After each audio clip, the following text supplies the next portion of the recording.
Hey, what's going on, guys? It's me, JV, coming to you live this Thursday morning. Today is March the 6th, I believe, or 7th. I've already lost track of my days. I think it's the 7th, 2025. And I am coming to you because there's been a lot of stuff going on in the country since I last made a video. I actually made a video about 10 days ago talking about my income taxes, and just to give you guys a status update, it turns out that the tax preparer made a mistake and made a blunder, and so that's the reason why I got the $5,000 extra for a refund. But it turns out that I'm gonna have to return that money back, and I already did. So I already basically sent them out a money order, and I'm gonna have the my CPA or my accountant refund me for the money order, because this shouldn't have happened, and he already agreed. So yeah, I had to return the money back. To tell you the truth, I really didn't deserve it. That wasn't expected for me to get the money back. But then again, when I prepare my taxes, the CPA told me that, or my accountant told me the exact amount that I was supposed to receive back.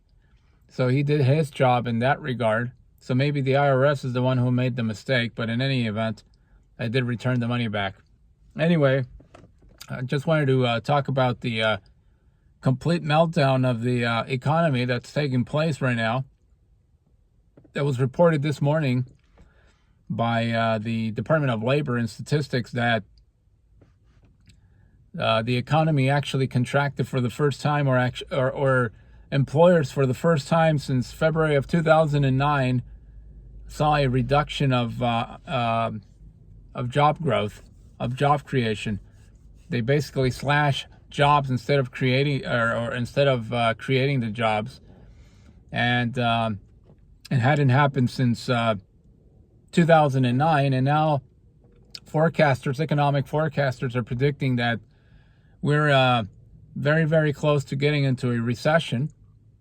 A recession is two consecutive economic reports of negative job growth or negative GDP growth, and as a result of what's going on with the economy, the stock market has completely tumbled this week.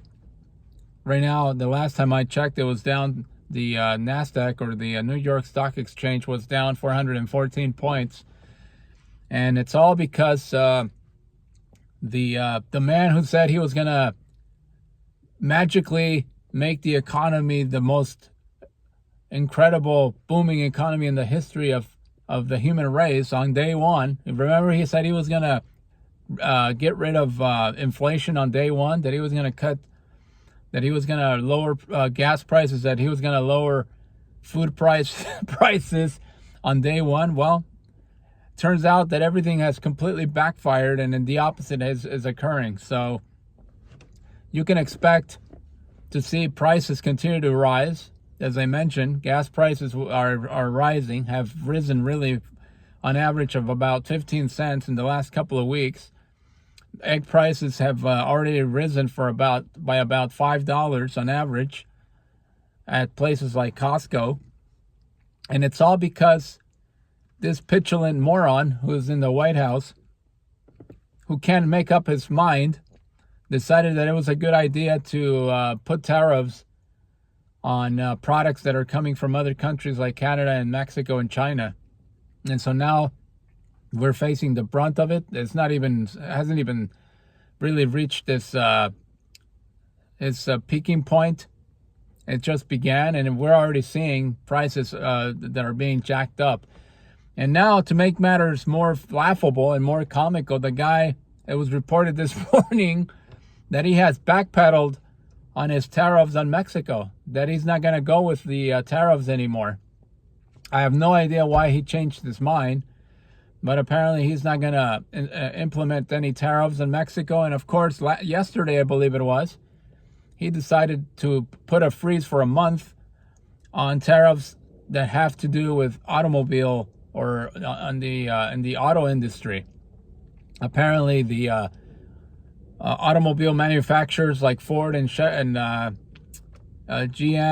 and the other Chrysler, apparently they were probably on his ass, calling him and telling him not to proceed with the tariffs because it was going to be a calamity for a lot of these car makers and also the consumers. I mean, car prices are already extraordinarily high as it is. They're completely out of sight. And this was just going to amplify the problem. And it was going to exacerbate it by jacking up the prices even more. So it's been a complete disaster. The economy's just been on a free fall, and this administration hasn't come up with any concrete, specific plans. All they do is just completely vomit bile and hatred. You know, talking about insignificant garbage, like trans people. Nobody gives a fuck about that. That's not gonna solve anybody's economic hardship. Talking about, how they're gonna free up the police officer that killed George Floyd back in May of 2020. How is that gonna? How does that improve the lives of Americans? Where are all the promises that he made as far as the his campaign is concerned? They don't have any economic concrete plan. All they're doing is slashing Medicare. They're thinking about slashing the Social Security. The South African guy said that Social Security is the biggest the biggest Ponzi scam in the history of this country. So things are just going from bad to worse, and I'm not surprised, but that's where we are. Now, I have some good news. I don't know if you guys remember, a couple of weeks ago, I made a video talking about the job cuts that are coming on the company that I work for. And they are going to proceed with those job cuts, unfortunately. But I just learned last week that my job has been spared, and not just my job, but pretty much all the jobs in the office here in where I'm located. So the office will not see any job losses, at least not for the foreseeable future. So that's, I guess, some good news on that part, on that end. But the overall economy is really crumbling right now, and I think that they're doing it on purpose. I really do believe that. I think the oligarchs, I think the billionaires are doing it on purpose. They're trying to tank the economy and the stock market so that they can buy cheap and sell very expensive. Buy low and sell high, right? That's how you make fortunes. That's how you become an uber rich person. And all these guys that are in the Trump administration, all they care about is enriching themselves very, very quickly, very, very fast. They don't give a fuck about the American people. They don't care about their constituents. They're already canceling town halls because they're hearing it. They're hearing it from their own constituents. And this guy has only been in office for about 50 days. And they're canceling these town halls because they don't want to answer the questions. They don't want to hear the criticism. So much for free speech, right? So much for we care about our constituents. We care about the American people. So much for that. They can't even take the heat. But that's where we stand. And I think things are going to get worse as we proceed in the coming months. And we'll see what happens. But anyway, just wanted to make a quick video talking about this. The economy is crashing around our ears. That's all there is to say. Thank you very much for watching. I will see you on the next one.